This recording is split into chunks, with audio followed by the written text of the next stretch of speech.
Well, okay. Speaking of the Bible, I am interested in. I mean, because you've made a lot of statements here, claims about human anthropology, what we are as humans, and how are we supposed to be versus what we actually are. How we might be better than what we're supposed to be. And so I wonder where are the spots in Scripture you go to root some of this thinking? I mean, what you're saying sounds very intuitively correct. I think people who've worked with people out of traumatized homes or came out of those, like they can feel the truthiness of what you're saying. But where in Scripture do you go without I don't want to call it a mistake, the temptation to overread into Scripture what might not be there? Yeah. Well, so back to being an attachment theory apologist. So they get into trouble with other psychological scientists and anthropologists because, in a sense, they have a normative statement built into it. Like secure attachment is better than insecure attachment. Right, right. And that's even almost a moral statement. And that's where anthropologists, they went, oh, that's not like people are just adapting to and it's, Right. whatever. And there's a lot of, some areas of the psychological science outside of a vague, like human health and well-being. It's kind of like, there's no like goal that you're aiming for. Mm-hmm. And attachment theory is different. Like they have a goal, like, yeah, secure attachment is, and all the research says is if you have developed a secure attachment, your mental health and your purpose in life, like go way up. So that's where I find it more congruent with Scripture is, yeah, there's like a normative edge, and we could argue about what exactly that is, right? But, most religions and certainly the Bible have this kind of like edge that we're going to. Okay, so that's a real long build up to it. I personally have kind of rooted it in like the image of God kind of language that from Genesis 1 and 2, in the sense that going back to the intimacy and independence is, we're made for some sort of union relationship with God and with other people. But then you seem to have in Scripture, if we want to use a high responsibility or even call to obedience, like there is expectations of both partnerships in this relationship. And so it's not all God doing everything and I'm just passive. And it's not just I do everything and God's kind of passive waiting for us to do something. There's this active partnership. And that's where I see attachment theory and then the broad story of Scripture really fitting. And I kind of just summarize image of God as within all that. But there's this kind of two-way relational interaction and you get bad spiritualities, which could be either jungle spirituality, which is just like God has to do all of it. Is God, and I'm just kind of here. I don't know what to do. Or a desert spirituality, which is like everything's up to me. And so, I think there's some markers all throughout Scripture in the Old Testament. I would kind of look to Jesus in the New Testament and the way he gathered the 12 disciples. I forget which gospel says it. It's in Mark. What's in Matthew, Mark, and Luke? I think it's Mark that says clearly that Jesus gathered the 12 to be with him. So that'd be that intimacy side. And so he would send them out to preach, cast out demons, and heal the sick. And so there was this very much like it's baked into his understanding of discipleship of you're going to be with me and we're going to, do that. And you're going to go out for me and I'm not even going to go with you. And so Jesus sends out his disciples multiple times without him. And that's kind of more the independent side. And so I think Jesus, we kind of talk about how the journey with the 12 disciples is kind of taking these insecurely attached and people all over the place and kind of slowly building a secure attachment such that if we're reading Matthew's gospel at the end, he basically sends them out on a mission, but he also says, I will be with you to the end of the age. And so there's, again, that kind of like dual thing. And, and so the question for the biblical scholar would be like, well, why do you think they were insecurely attached? Or did you mean they're not securely attached to Jesus? It could be a little of both. Okay. It could be a little of both. So I would say, yeah, I think there's all sorts of people who could technically be securely attached to humans and not be securely attached to God in some fashion. So yeah, that's definitely possible. So I wouldn't want to say like anyone who doesn't have a relationship with God is insecurely attached. Although you're not, but as a theologian, I would say something like, but you're not attached to the most secure attachment because humans are fickle. They will either die on you or disappoint you, right? So the most secure attachment, you get this when you read the whole Psalter all together, you kind of get that kind of idea Right. of like God's really the only secure thing to cling to. So when I think of attachment, I think of like the language in the Psalms about clinging or holding on to, lifting up my eyes. Paul talks about holding on to Jesus, who is holding on to us in what is that, Philippians 3:12, I think, or around there.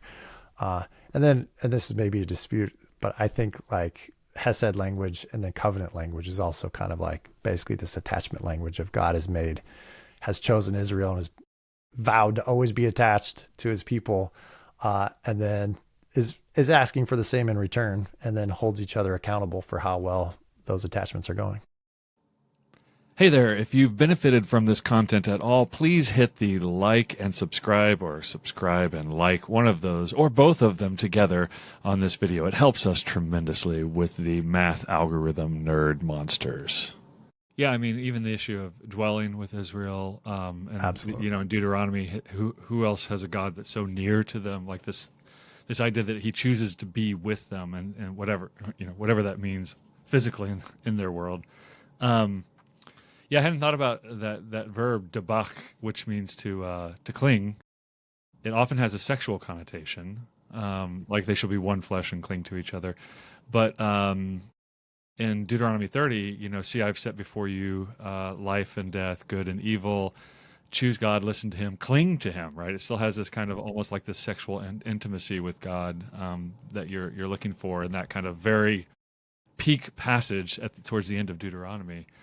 Can you okay, that's a good tentative case from the Bible for like there's something there. I could give you more, but it'd Yeah, take us a no, long time. I think the But audience would yeah, appreciate what are there some specific things in Jesus, what he says, that are indicative to you, like that just imply for you this is an attachment issue, or specific things that Jesus is doing, or even Paul, I mean, in the way he treats the people who he's shepherding as well. I think it'd be interesting to hear some details that people could point back to when they're telling somebody about this podcast, and they're yeah. going, well, yeah, like what? Well, we'll have to go back, right? Because I think when you look at the attachment research, and not just attachment, but then also like the affective neuroscience, especially from almost birth to 9 months, and how children and parents interact non-verbally. Mm.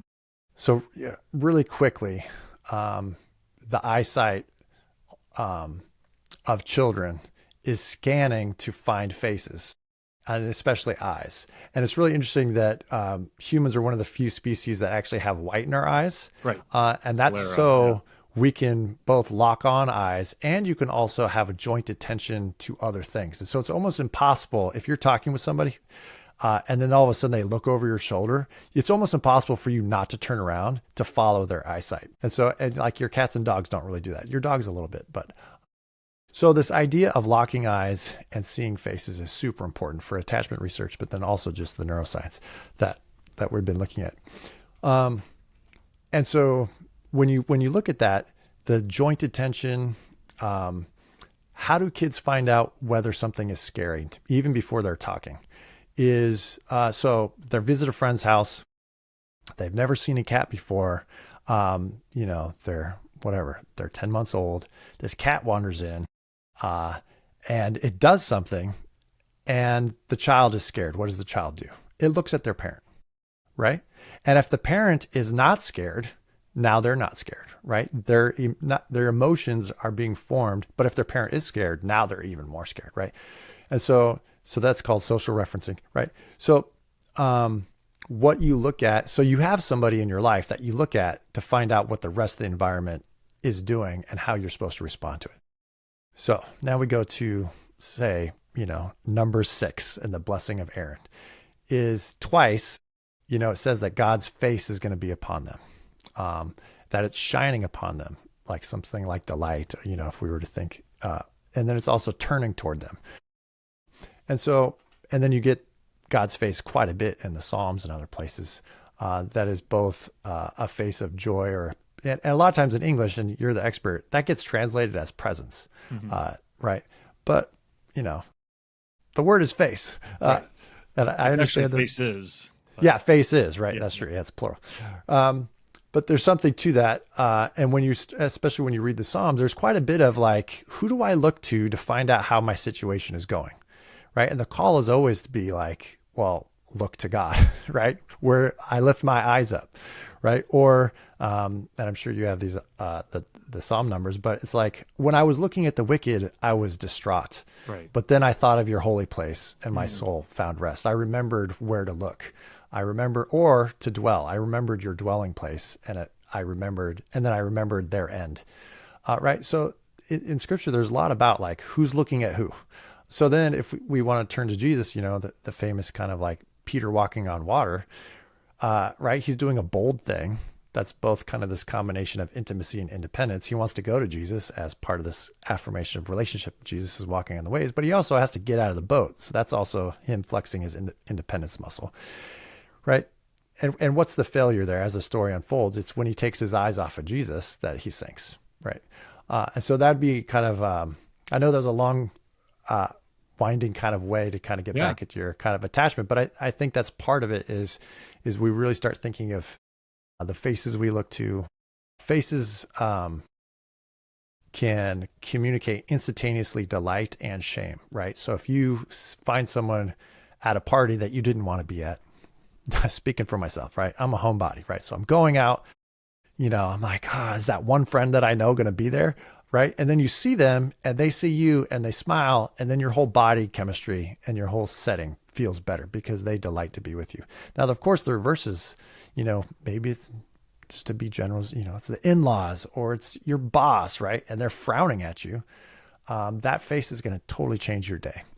And so I think when we start thinking about that and how Jesus is interacting with people, that for me is very suggestive, you know, especially when Paul says, you know, that the light of God's glory has shone on us in the face of Christ.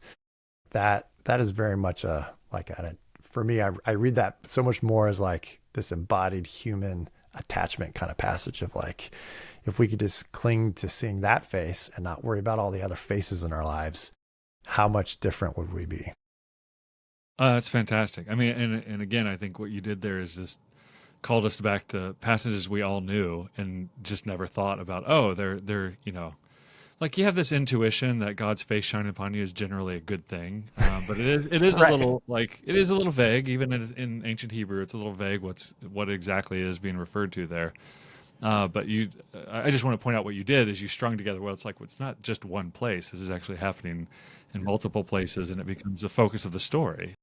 And I've found that the more of this neuroscience and attachment that I've learned, the more Scripture just comes alive, and you're like, oh, like, you know, I'm always telling people, I'm sure you can agree with this, is ancient people knew lots of stuff. Like we think we're so smart, but like they had, you know, so it's like Scripture had all this figured out. We're just kind of like, and so I think even back to the science and attachment question, why do we even dabble in this? Is apologetic is not quite the right word, but it's, you know, it's kind of an on-ramp. This is the cultural moment that people rely on.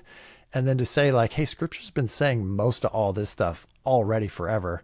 And sometimes it helps the familiar become strange so that then it can speak to us again. And so that's partly why I'm in this whole world, is because I think it just helps us read Scripture again in a new way.